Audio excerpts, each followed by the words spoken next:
Muhammed a.s. Në atë vit, pejgamberi a.s. dhe në historia islamit thirrët se viti i mërzijës. Viti i mërzijës, do të thonë ze, na kur thojna mojna ze për diku, ja? Viti i mërzijës. Por çfarë ishte viti i mërzijës? Se dy njerëzit më të dashurit e pejgamberit a.s. Njëri prej tyre nuk ishte pranuar Islamin, Abu Talibi, ama Abu Talibi e donte shumë dhe e ruajte dhe mbrojte pejgamberin a.s. Ai vdiq në atë vit. Dhe gruaja e tij, e cila ishte mbështetësja më e forta e Muhamedit a.s. dha i ndroi jetën e atij.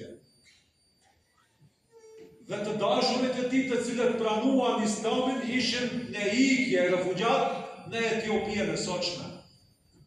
Dhe ishin vetmuar në qave, me disa pak shokë të tij. Dhe shkojnë atë vit në Taif me shpresë se mos pe pranojnë ato qytetarët e Taifit. Por ato nuk e mikpritën. E rahan me gurzi, e përgjakosën